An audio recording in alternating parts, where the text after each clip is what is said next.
경건한 고넬료의 가정, 이런 제목으로 말씀을 드리겠습니다. 특이한 것이 로마 군인이 지배하는 유다 나라에 와서 유다 나라에서 섬기는 여호와 하나님을 섬긴다. 이것은 절대 저는 볼 때 종교적으로 그렇게 한 것은 아닙니다. 하나님을 알지 못하면, 하나님을 진심으로 믿지 못하면 여호와를 찾을 수도 없고 만날 수도 없고 어떤 경험도 할 수가 없을 것입니다. 이런 사람이 어떤 종교적인 형식으로 취하여서 하나님을 찾거나 그렇게 했다면 천사가 그에게 나타났을 리도 없고, 그리고 확실한 진리를 깨닫게 하기 위해서 베드로라 하는 시몬을 청해서 말씀을 들으라고 하지도 않았을 것입니다. 그런데 하나님께서는 고넬료의 가정에 네 기도와 너의 경건한 구제 사역이 하나님 앞에 다 상달되었다. 그리고 베드로를 청하에다가 말씀을 들으라. 그 베드로가 올 때는 온 가족 식구가 다 모여 앉아가지고 우리가 하나님 앞에서 당신의 말씀을 듣기를 원하여서 모여 있습니다. 오셨으니 잘했습니다. 베드로가 깜짝 놀랐어요. 나도 사람이다 이러지 말라. 전부 하나님을 모시듯이 하나님을 섬기듯이 그런 모습을 취하고 있으니까 베드로가 너무 놀란 것입니다. 고넬료는 어쩌면은 신약 성경에 나오는 가장 이방인이면서도 가장 경건한, 가장 아름다운, 우리에게 교훈을 주는 그런 모습을 볼 수가 있습니다. 어쩌면은 이 고넬료의 가정은 오고 오는 그리스도인들의 가정에 모든 성도들의 가정 속에 샘플이 되는, 모범적인 샘플이 되는 한 가정이 아닌가, 그런 생각을 하게 됩니다. 저는 이 경건에 대한 생각을 많이 해봤습니다. 성도들이 경건하게 사는 삶은 인간적으로는 거기는 아무런 의미도 재미도 없습니다. 그렇지만 분명한 것은 이 경건의 삶은 오늘 바울이 디모데를 보고 하는 말이 금생과 이 세상과 다음 세상까지 경건은 유익하다. 우리가 하늘나라 백성으로서 땅 위에 사는 삶을 그냥 참 이 세상에 즐겨 육신적으로 참 잘 먹고 잘 살고 그걸로 다 사는 삶이 아니다 이거죠. 경건의 삶이라는 것은 인간적으로 볼 때는 크게 드러난 삶이 아니지만, 그러나 그 삶은 참으로 깨끗한 삶이고 아름다운 삶이고 하나님 보시기에 귀한 삶이 아닐 수가 없다 생각합니다. 하나님의 백성이면 마땅히 경건한 삶을 살아야 됩니다. 여러분, 누가복음 16장에 보면 부자 얘기가 나오죠. 이 부자는 날마다 호화로이 연락했다 했습니다. 말하자면 육신적으로 모든 좋은 것을 먹고 즐기고 그렇게 했습니다. 그러나 그 속에는 경건은 일체 없습니다.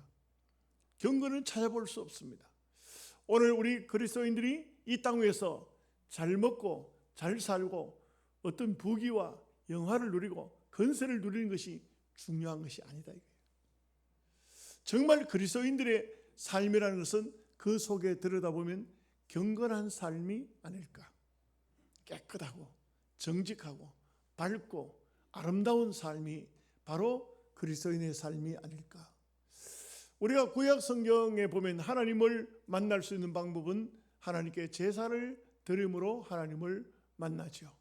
제사가 아니고는 하나님을 만날 방법이 없습니다. 그런데 또 중요한 것은 하나님께 나가는 자는 빈손으로 나가면 안 됩니다. 그의 손에는 반드시 재물이 있어야 됩니다. 재물이 많고 적은, 이게 양이 많고 적고 또 값이 나가고 안 나가고 이런 게 문제가 아니에요. 보면은 비둘기 한 쌍도 얼마든지 번제를 드릴 수가 있었고, 소재 재물에 가루 한 움큼이 소재 재물이 될 수도 있었습니다. 그런데 중요한 것은 하나님께 드려지는 재물이 전부 깨끗한 것이었다는 것입니다. 깨끗하고 정직해야 됩니다. 흠이 있으면 하나님이 받지 않으신다 이거죠. 비둘기 한 쌍, 그 비둘기는 아주 정결한 짐승이죠. 우리가 하나님 앞에 드리는 제물 중에 유대인들은 양을 많이 드렸어요. 그 양도 정말 깨끗한 짐승입니다. 그래서 이런 제물들을 하나님 앞에 드릴 때 하나님께서 기뻐 받으신 것입니다. 오늘 우리 그리스도인들이 하나님 앞에 사는 삶은 어쨌든 경건한 삶이 되어야 그 가정에 하나님이 함께 하시고 그 가정을 통해서 경건한 가정, 결국은 대를 이어서 그 아벨의 가정의 아벨의 계통이죠. 아벨의 계통이 노아의 계통입니다. 대를 이어 경건한 가정이 계속적으로 세워지는 이런 놀라운 역사가 있다고 할 수 있겠습니다. 자, 첫째로 고넬료의 가정은 경건한데 하나님을 경외했기 때문에 경건하다. 하나님을 경외한다. 하나님을 경외하는 사람, 시편 128편 1절에서 2절 말씀에 여호와를 경외하며 그 도에 행하는 자마다 복이 있도다. 내가 내 손이 수고한 대로 먹을 것이라. 내가 복되고 형통하리로다. 중요한 것은 여호와를 경외하며 그 도에 행하는 자마다 복이 있도다. 돈을 많이 벌고 사업을 많이 해서 성공한 사람이 복이 있는 것이 아니고, 오늘 말씀에 보면 여호와를 경외하고 그분의 말씀을 따라 사는 사람이 복이 있다. 하나님을 잘 섬기고 그분의 말씀이 내 심령을 주관하는, 나를 이끌어가는 이것이 바로 복이 있는 삶이라 이렇게 말씀하고 있는 것입니다. 신앙생활에 있어서 가장 기본적인 것은 하나님을 믿는 것입니다. 하나님을 믿는다 이거죠. 어떤 목사님과 어떤 집사님이 다툼이 생겼어요. 예배당 짓는 문제로 다툼이 생겼어요. 그런데 한창 말하다가 그 집사님이 뭐라 하냐면, 목사님, 하나님이 어디 있습니까? 그 평상시에 가지고 있었던 마음이라. 하나님이 어디 있는 얘기? 집사지만 하나님이 어디 있는 얘기? 이게 바로 교회는 다녔지만, 집사는 됐지만, 그렇지만 속상하니까 하나님이 어디 있습니까? 이렇게 말을 했다는 것은 이건 정말 참 아이러칼한 얘기인 것입니다. 어느 대구에 어떤 목사님 그런 얘기를 하시더라고요. 대학생이 학교에 공부할 때, 지금 요즘 얘기는 아니죠. 옛날에 휴식 시간에 교수가 담배를 뻑뻑 피우는데, 근데 그 어떤 아이가 알아보고, 교수님은 장로님 아니십니까? 그러니까 맞지. 장로님 담배를 피우십니까? 그래 하는 말이 이러봐. 이 자식아, 하나님이 어디 있어? 하나님 없어. 내가 교회에서는 장로라서 담배 안 피우지만 학교에 와서도 담배를 못 피우냐? 그래. 예, 여러분, 가장 기본적인 것이 뭐냐?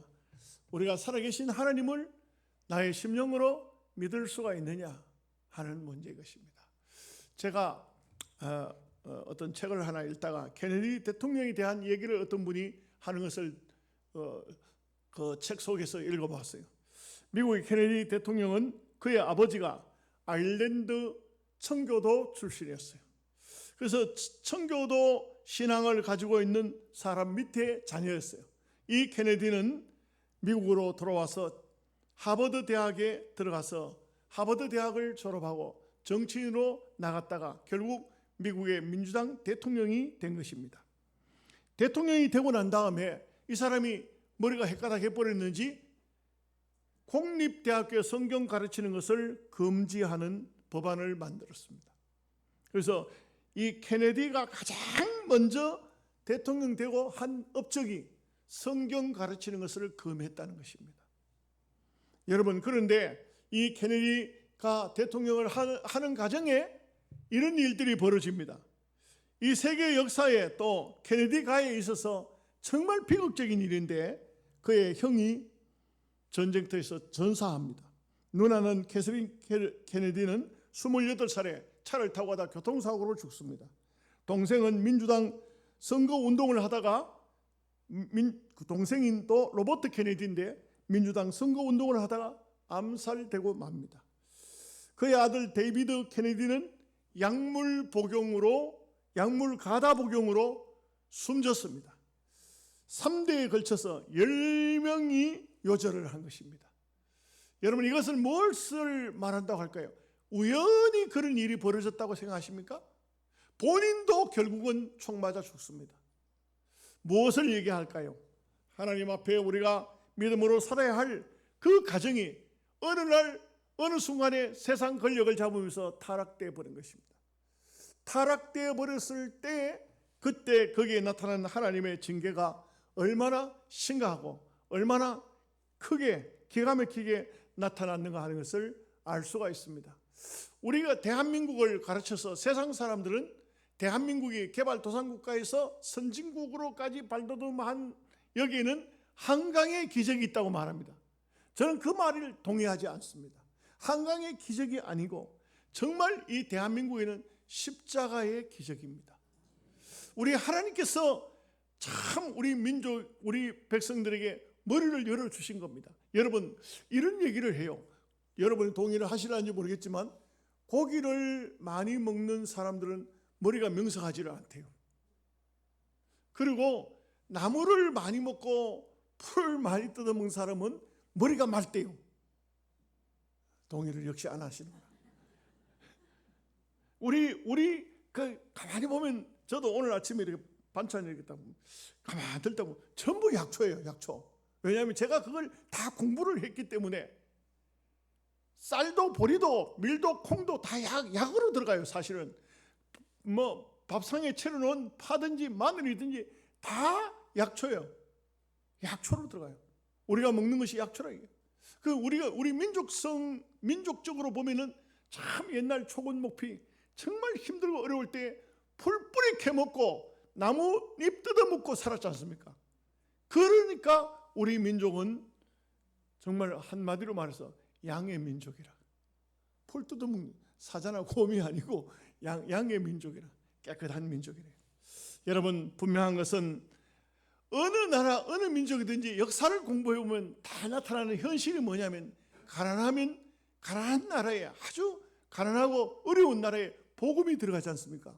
복음이 들어가면요, 이 복음은 결국 복음이라는 다른 게 아니에요. 나를 위해서 죽어주신 예수 그리스도를 붙드는 거예요. 십자가를 붙드는 거예요. 우리는 희망이 없으니까 예수님을 희망 삼는 겁니다. 이 세상이 아니고 다음 세상을 희망 삼는 것입니다. 이렇게 예수 그리스도의 십자가를 붙들고 살아가는 민족에게 하나님께서 복을 주시는 거예요. 이게 절대 우리나라뿐만 아니에요. 모든 세계 역사에 가난한 나라, 어렵고 힘든 나라, 정말 이런 나라에 복음이 들어가요. 여러분 보십시오. 영국 사람들이, 여러분 뭐 세계적인 신사의 나라 영국 웃기지 마세요. 영국의 근본을 따져보면 해적들 나라예요. 해적들이 뭐예요? 잉글리시 섹슨족, 도둑놈들 나라예요. 맨 남의 거 뺏어오던 놈들이에요. 영국 사람 들으면 기분 나쁘겠다만 나쁜 놈들이에요. 나쁜 놈들. 그런데 거기에 그 영국의 역사를 가만히 보면요, 이 해적들이 어디 갔다가 남자들을 다 죽이고 여자들을 다 끌고 왔어. 근데 이 여자들이 거기 해적들에게 끌려와서 해적들의 아내가 되는 거예요. 해적들의 아내가 되는데 이 해적들의 아내들이 어떤 사람이냐면 청교도들이요. 하나님을 진실히 믿는 사람들이요. 이런 사람들이 끌려와서 해적들하고 살면서 서서히 시간이 지나면서 이 도적놈들을 변화시켜서 하나님을 믿게 하고 하나님을 섬기게 하고 하나님의 이름을 부르게 하고, 이것이 활발하게 복음이 전파되면서 영국은 앵글리 섹슨족에서 도적놈 나라에서 세계의 신사의 나라로 바뀌었다. 이건 다 아멘 해야 돼요. 꼭 하라 해야 하나. 이게 복음의 위력이에요. 복음의 위력이에요. 독일이 어떤 나라입니까? 게르만족들. 이런 사람들이 아주 미개한 아주 나쁜 놈들이에요. 이놈들이 그런데 복음을 받았잖아요. 복음을 받아서 세계적으로 의술이 가장 발달한 나라가 독일이잖아요. 생명을 그만큼 사랑하는 나라로 바뀐 거예요. 프랑스가 어떤 나라입니까? 이런 프랑스에도 복음이 들어가니까 예술이, 음악이, 그들의 미술이 전부 십자가예요. 전부 십자가, 전부 복음이에요. 전부 바뀌어진 거예요. 세계 어느 나라든지 다 마찬가지입니다. 복음이 들어가면, 예수가 들어가면 그 민족이 사는 거예요. 이것이 바로 오늘 성경을 통해서 우리에게 고넬료를 통해서 주시는 말씀인 것입니다. 고넬료가 경건하여 하나님을 경외함으로, 하나님을 경외하는 이 고넬료의 가정에 하나님께서 은혜를 주시고 복을 주셨다, 이렇게 보여지는 것입니다. 두 번째, 고넬료는 항상 기도하는 사람이에요. 사실 기도는 하나님의 능력입니다. 기도는 가정을 경건하게 하는 약입니다. 기도하지 않는 가정은 사막과 같습니다. 아무리 풍요롭게 아름답게 만들어놔도 기도하지 않으면 거기에 마귀가 슬며시 들어와서 구석구석이 자리 잡고 앉습니다. 기도해야만, 예수 그리스도를 외쳐야만 마귀가 물러갑니다. 가정의 어두운 그림자가 물러가는 것입니다. 여러분, 우리는요, 복음을 잘못 설명한 경우가 많아요. 예수 믿으면 복 받습니다. 예수 믿으면 잘 됩니다. 예수님 믿으면 1등 합니다. 예수 믿으면 좋은 대학 들어갑니다. 이렇게 하는 것은 복음이 사실상 아닙니다. 이거는 육신적인 복음입니다. 정말 복음이라는 것은 뭐냐? 십자가의 복음이 진정한 복음이에요. 십자가의 복음은 어떻습니까? 예수님 죽어서 우리에게 천국을 주셨듯이 우리도 이 땅 위에 사는 동안 빛이요 소금이 되어서 세상 사람을 살리는 것이 우리가 해야 할 일입니다. 이것이 바로 복음인 거예요. 이번에 그 목장 기도회에 갔는데, 목장 기도회 오랜만에 갔어요. 아주 옛날에 한번 갔다 오고 안 갔는데, 그때는 갔을 때는 또 특별 기도를 제가 해야 된다고 해가지고, 그래가지고 또 기도 순서가 있고 해가지고 안 갈 수가 없어서 갔다 왔는데, 이번에는 또 산불이 나는 바람에 경안노회가 중심이 돼가지고 노회장이 안 오면 안 된다 해가지고 또 갔어요. 갔는데 아이고, 시간이 막 얼마나 빡빡하게 짜여졌는지 어떻게 화장실 가는 시간 외에는 계속 앉아서 강의를 들어야 돼. 강사가 계속 나오는 거예요. 계속 나오는데 사실상 그 말이고 한마디로 말하면 예수 잘 믿으시오, 천국 갑시다, 그런 거예요. 근데 이제 저 원주 드림교회 장순직 목사라는 분이, 이분이, 저는 그분을 잘 알지 못해요. 근데 그분이 아주 저녁 시간 강의를 맡아서 강의를 하는데 자기 간증을 해요. 자기 간증을 하면서 참 교인들하고 열심히 전도해서 교회가 부흥이 되고, 자기 교회가 부흥이 돼서 점점 성장해서 교회가 정말 큰 많이 모이는 교회가 되었을 때 드디어 이제 예배당을 짓게 됩니다. 예배당을 짓게 되니까 막 교인들도 기쁘고 목사님도 그러고 모든 성도들이 다 열심으로 열정적으로 교회당을 짓는 것이죠. 그래서 교회당을 짓는데 목사님 설교가 뭐냐면, 여러분, 이 교회당이라는 것은 축복의 시원소입니다. 여러분, 이 예배당을 짓고 나면 여러분들이 있는 거 없는 거 다 털어서 예배당 짓시다. 예배당 짓고 나면은 그러면 하나님께서 우리에게 복을 주실 겁니다. 자손 만대의 복을 주실 겁니다. 이렇게 이제 계속 설교를 했다는 거예요. 그리고 교인들도 막 있는 거 없는 거 다 해가지고 막 참 예배당이 완공이 다 돼가는데 어디 나가 있다니까 전화가 또 왔더라고요. 전화를 딱 보니, 목사님, 원주 주위에 큰 불구름 기둥이 솟았는데 안 보고 계십니까? 그리 보니까 원주 지역을 보니까 막 먹구름이 막 하늘로 막 검은 구름이 올라가는데 예배당이 불난 거예요. 예배당이 불난 거예요. 너무 할 말이 없더라고요. 너무 기가 막히더라고요. 쫓아왔는데 막 온 예배당, 새로 짓는 예배당 완공하기 전에 예배당이 불났더라고요. 그러니까 이제 그분 얘기를 다 할 수가 없고, 그분은 한 시간 했으니까 됩니까? 다 할 수 없고요. 그렇게 예배당이 불나고 난 다음에 예배당을 불을 낸 사람하고 재판이 붙었는데, 재판이 붙어서 틀림없이 목사님 생각에는 불을 낸 사람이니까 그 사람이 지고, 그 사람이 돈을 내고, 그 사람은 건설업에서 용접하다가 불을 냈는데, 용접하다 불을 냈으니까 거기서 책임을 지고 할 줄 아는데, 재판은 오래 끌었는데 결과는 재판에 져버렸다는 거예요. 목사는 재판에 가가지고 잘 못 이깁니다. 무슨 방법이 됐든 간에 재판 비용을 물으라 하는데 재판 비용이 3억 5천원이 나왔다는 거예요. 여러분 보십시오. 예배당은 불나고 불낸 사람은 재판을 걸었더니 재판 시큰하고, 변호사비는 뭐 둘째 문제고 재판 비용을 3억 5천 교회가 감당하라 하고, 더 기가 막힌 것은 그 상황 속에서 사모님이 쓰러졌는데 병원을 가니까 세상에 유방암이더라. 유방암을 쓰러졌대. 영국에서 공부하던 아들이 전화가 와서 아버지 예배당에 불났다면서요. 너는 신경 쓰지 말고 공부나 해라. 그럴 수가 없죠.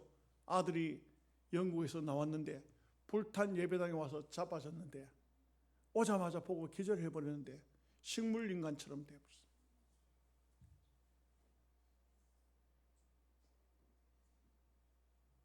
그 강의를 하는 목사님은 안 우는데, 울지 않는데 앉아있는 사람들은 다 우는 거예요. 왜? 다 목사들은 다 그 같은 동질감, 같은 마음이 있거든. 예배당이 불타고 재판이 걸리고 재판에서는 이기지도 못하고, 사모님은 암에 걸리고 아들은 식물인간처럼 자빠져서 병원에 갔는데 일을 하지 못하고, 목사님은 그래도 설교를 해야 되니까 성도들을 쳐다볼 수가 없더라는 것입니다. 성도들은 다 앉아서 울고 있고, 그거 어떻게 할 수가 있겠어요? 정말 안타까운 것은 그 예배가, 그 목사님에게 주어진 시간이 1시간이니까 결론을 못 짓고 끝을 했어요. 나도 몰라요 지금 어떻게 된지. 나도 몰라요. 원주 드림교회를 인터넷에 찾아봤더니 예배당이 그 뒤로 잘 지어졌어. 하여간 어떤 게 어떻게 돼서 지어졌는지는 몰라요. 궁금하면 여러분 전화 한번 해보세요. 몰라요. 예배당을 잘 지었어. 뭐 아들이 어떻게 됐겠나 잘 모르지만 일어났겠지 뭐. 그냥 좋은 생각으로. 사모님 어떻게 됐겠나 살아났겠지 뭐. 그냥 그렇게 생각합니다. 왜냐하면 그분한테는 못 들었으니까. 분명한 것은 이런 말씀을 해요. 그 장순직 목사님이 하시는 말씀이, 우리는 있어야 되고 우리는 받아야 되고 우리는 모든 것이 넉넉해야 복인 줄 알았는데, 근데 하박국서를 읽다가 그분이 깨달았다는 것입니다. 외양간에 소가 없을지라도, 우리의 양이 없을지라도, 밭에 포도나무 열매가 없을지라도, 무화과 밭에 무화과가 없을지라도 여호와로 말미암아 즐거워하리로다. 이거죠. 그게 바로 신앙이 아니겠습니까? 여러분, 이게 신앙이 아닐까요?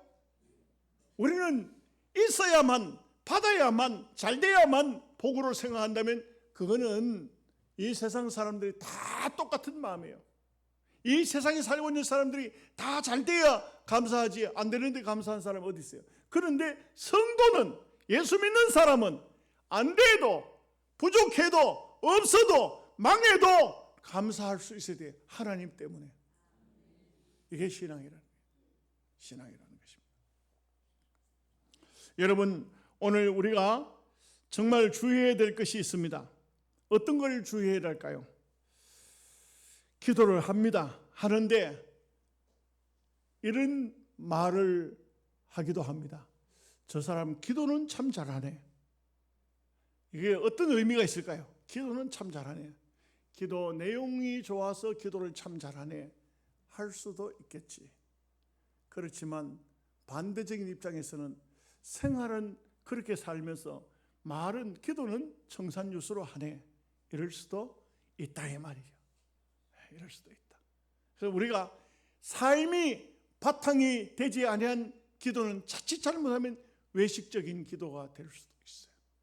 그래서 우리가 기도하는 것도 중요하지만 그러나 우리의 삶이 얼마나 중요한가 하는 것을 우리는 생각해 봐야 됩니다.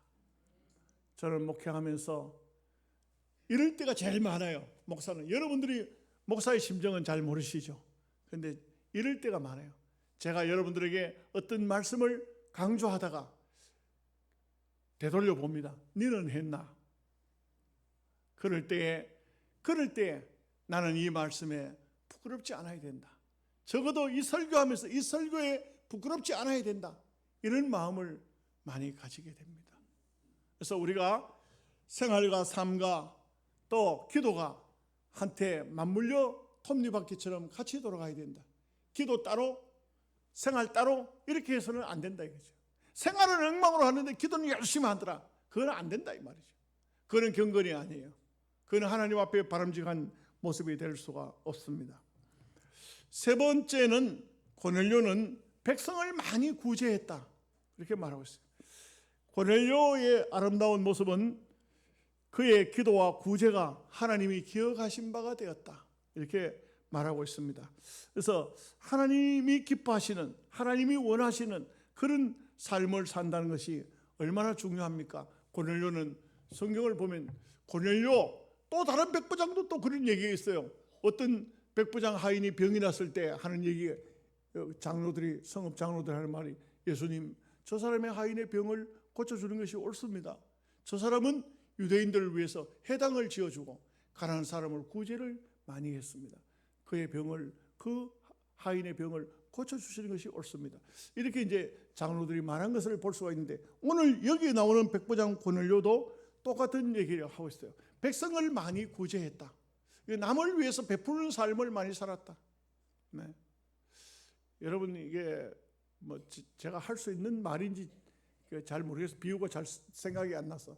저는 제가 개인적으로 밖에 활동하러 나가면 짜장면 이상을 잘 안 사 먹습니다. 예, 그래요. 그런데 남을 대접할 때는 가장 좋은 것으로 먹으라고 대접합니다. 항상 그래서 뭐든지 간에 절대 시시한 것을 대접하고 싶지 않습니다. 그래서 내가 돈이 있든지 없든지 남을 대접할 때는 좋은 걸 대접하고 싶어 합니다. 이 마음이 그렇습니다. 예. 그런데 오늘 우리가 정말 이 땅 위에 사는 동안에 남을 배려하는 마음, 남을 사랑하는 마음, 남을 아끼는 마음, 남을 높여주는 마음, 이런 마음이 얼마나 중요할까? 여러분 어떤 교육을 담당하는 아마 부목사거나 교육목사거나 이분이 글을 하나 써놓은 것을 제가 읽으면서 참 마음에 우리 성도들한테도 교훈이 좀 돼야 되겠다. 그 어떤 학생 아이가 수련회를 갔는데 수련회가 거의 끝나고 이제 짐을 막 싸는데, 자 얘들아 막 짐 싸라, 빨리 이제 빨리 짐 정리해라 하는데, 한 아이가 반찬통을 들고 화장실로 들어가더니 보니까 그걸 화장실 변기통에다 버리는 거예요. 보니까 뭐 전부 뭐 고기 반찬이고 막 소고기 볶아 장조림 해가지고 이래가지고, 보니까 너무 얘야 너는 왜 그 아까운 반찬을 변기통에다 버리냐? 친구들하고 나눠 먹지. 그랬더니 이 아이가 하는 말이 뭐라냐면, 목사님 우리 엄마가요 절대 다른 아이들 주지 말고 혼자만 먹으라 해가지고 혼자 먹다가 보니까 다 못 먹었어요. 그리고요 집에 가져가면 엄마한테 혼나요. 그래서 다 버리고 빈통을 가져가야 돼요. 그런데 그 아이의 엄마 아버지가 교회 안에 중직자더라.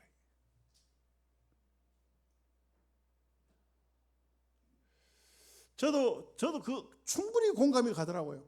요즘 아이들이 보면 절대 부모가 그렇게 가르치면 안 돼요. 그래요. 참 이기주의로 가르치는 것 같아요. 저는 어제 벌거벗은 세계사 찰스 영국의 찰스 왕자 그 커온 가정을 얘기하는 걸 쭉 들어봤어요. 여러분도 들어봤는지 모르겠지만 똑같은 일반 학교에 보내가지고 그래가지고 일반 아이들하고 같이 성장하는데 이 아이가 학교에 가가지고 뭘 잘못했는지 모르지만 친구들한테 잡혀가지고 양쪽 길을 한 놈씩 당겨가지고 막 때려가 구타를 해가지고 몸에 상처가 생기고 막 이렇게 가지고 왕자가 일반 학교 가가지고 매를 시큼 받고 집에 온 거예요. 그래 왔는데 부모도 아이도 거기에 대해서 어떤 얘기도 하지 않아요. 그 왕자지만 군에 정상적으로 들어가서 군 생활을 해요. 절대 특권 의식이 없어요.